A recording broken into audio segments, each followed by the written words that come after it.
Assalamualaikum warahmatullahi wabarakatuh. Perkenalkan kami dari kelompok 4 yang akan menjelaskan mengenai suji atau kaligrafi Jepang.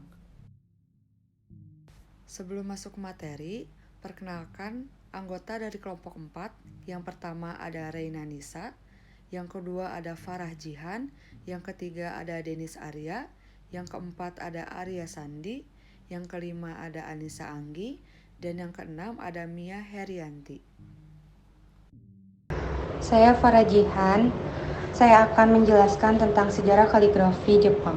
Kaligrafi berasal dari Cina dan dibawa ke Jepang selama periode Nara tahun 1710 sampai 794 bersama-sama dengan kuas, tinta, dan teknik pembuatan kertas. Menulis dengan kuas dan tinta adalah bagian penting dari pendidikan dengan para samurai dan bangsawan yang menyebar ke masyarakat umum dari waktu ke waktu. Para ahli kaligrafi Jepang yang paling terkenal adalah tiga kuas dari Heian period 794 sampai 1185. Selanjutnya, dasar-dasar dari kaligrafi Jepang. Kaligrafi Jepang membutuhkan minimal 4 alat, yaitu 4 harta yang merupakan batu tinta yang disebut sujuri, sikat atau yang disebut fude, tinta yang disebut sumi, dan kertas yang disebut washi. Jika tinta adalah tinta stick, Anda juga akan membutuhkan air. Saat penting untuk mempelajari postur tubuh yang benar dan tata cara untuk memegang kuas yang benar ketika belajar kaligrafi.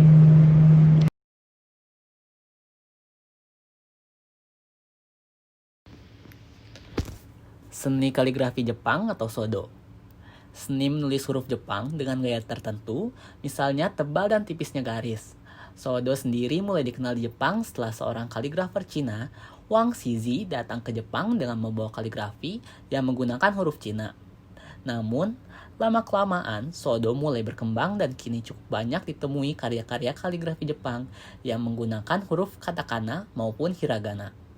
Dalam bukunya, Sodo, The Quiet Art of Japanese Zen Calligraphy, membagi gaya penulisan Sodo ke dalam 5 karakter utama, yaitu Tenso, Reiso, Kaiso, Soso, dan yang terakhir Gyoso.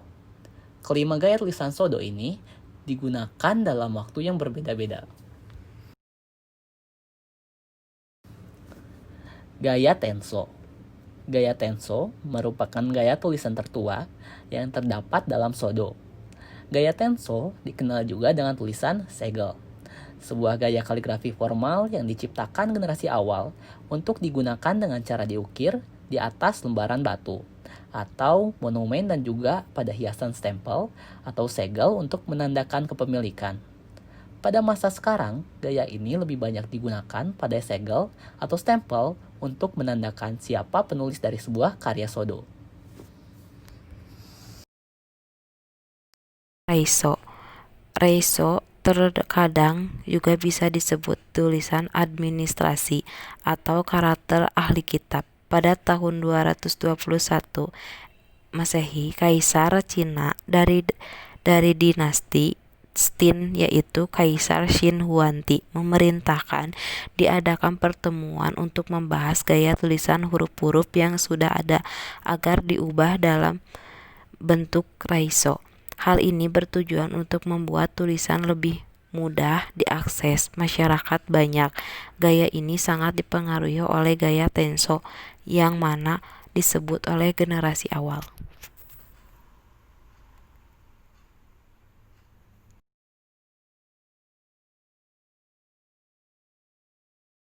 Kaiso secara harfiah berarti menulis benar. Gaya Kaiso merupakan bentuk sederhana dari gaya Reiso dan gaya yang digunakan di Cina dan Jepang. Menulis sehari-hari sering disebut sebagai tulisan blok.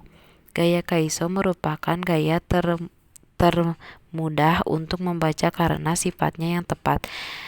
Karena memang faktanya terbentuk dan jumlah goresan ditempatkan pada tempat yang telah ditentukan dan juga urutan yang sama. Menulis dengan gaya Kaiso sama halnya kita menaiki tangga satu langkah pada satu waktu.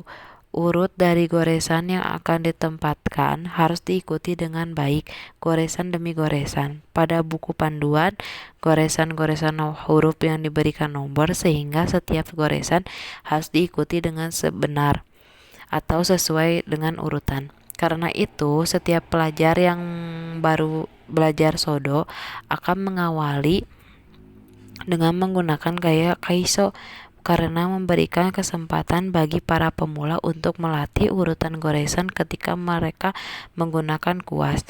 Gaya Kaiso juga sendiri menggunakan melalui dikembangkan ketika kuas tersebut dari bahan bulu hewan mulai tersedia.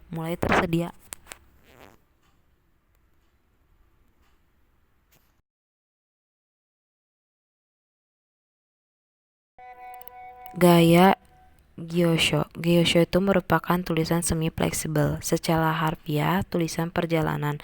Menulis dengan gaya Gyosho menggunakan tempo yang lebih cepat pada dengan gaya Gyosho. Gaya Gyosho itu juga merupakan gaya semi formal sehingga penampilan hurufnya lebih lembut dan bulat disertai goresan individu yang mengalir bersama. Ketika menulis dengan gaya Gyosho, pergerakan kuas berhenti ketika berada di akhir setiap goresan, sedangkan gaya Gyosho bertujuan untuk membuat sebuah pelarian yang lebih lembut antara goresan sebelumnya dengan goresan selanjutnya. Demikian, awal, akhir, dan pembentukan sudut goresan tidak diberikan penekanan yang sama seperti Kaiso. Begitu juga akhir dari goresan Gyosho, yaitu meruncing seperti sebuah untaian yang halus.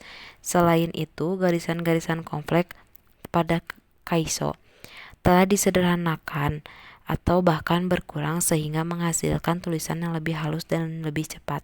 Namun pada dasarnya formasi huruf gaya Gyosho terlihat mirip dengan gaya Kaiso. Dengan demikian semua orang bisa dapat membaca huruf Kaiso, dapat juga membaca dengan huruf Gyosho.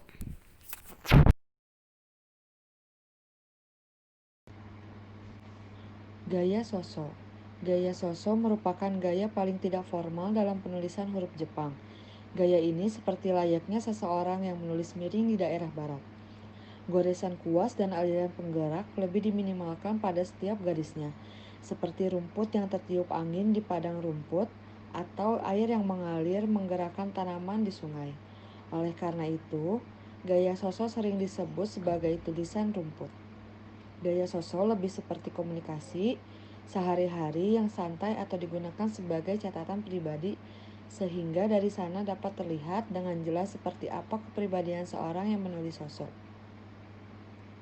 Aspek ini menyebabkan gaya Soso sangat artistik atau memiliki nilai seni yang tinggi dan merupakan gaya tulisan ringkas pada zaman kontemporer.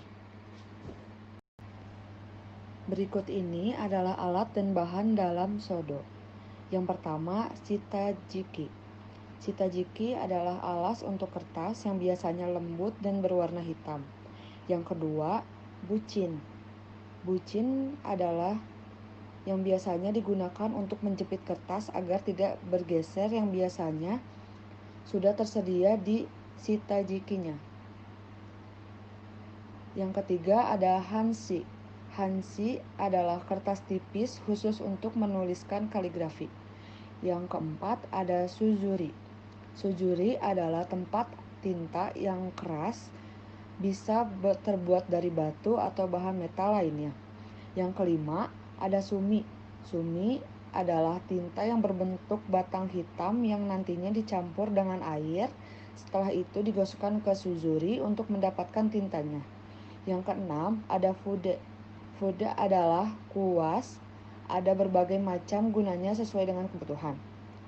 Yang terakhir ada segel dan stempel. Segel dan stempel ini adalah sebuah tanda tangan yang digunakan untuk menghubungkan antara sebuah karya seni dengan seorang seniman tertentu di daerah barat. Selanjutnya,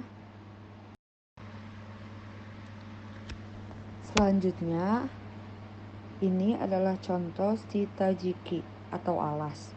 Shitajiki merupakan alas untuk kertas sodo yang mana berfungsi sebagai alat dan penahan tinta agar tidak sampai menembus ke lantai.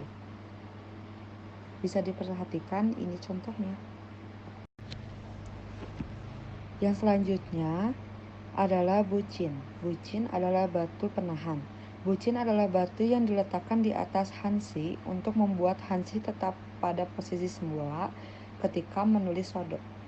Ini adalah contoh dari bucin. Saya Denis Arya. Di sini saya akan menjelaskan tentang hansi, yaitu kertas. Orang yang baru belajar sodo pada umumnya dapat menggunakan koran bekas yang sudah tidak terpakai sebagai media untuk berlatih.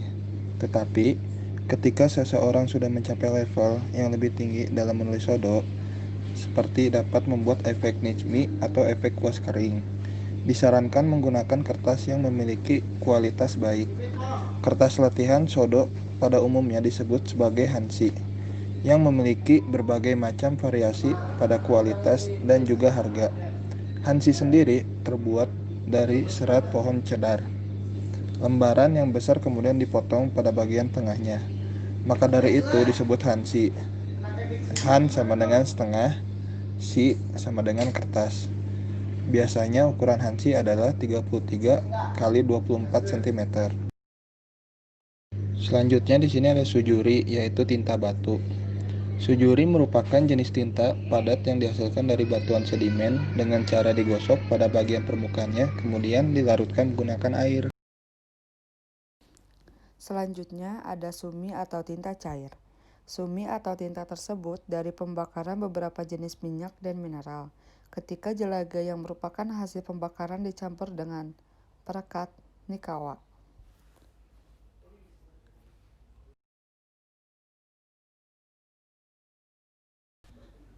Selanjutnya ada fude atau kuas.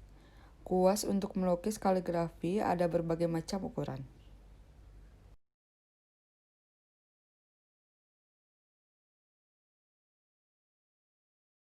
Perkenalkan, nama saya Reina Nisa.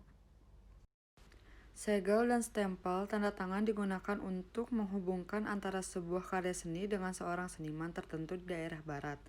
Namun di Jepang, seorang sodoka, baik laki-laki maupun perempuan, menggunakan segel, inkan, atau sebuah cap, biasanya huruf untuk nama seorang sodoka ditulis dengan warna putih. Ini contohnya, gambarnya. Sekian presentasi dari kelompok kami. Maaf apabila ada kekurangan. Wassalamualaikum warahmatullahi wabarakatuh.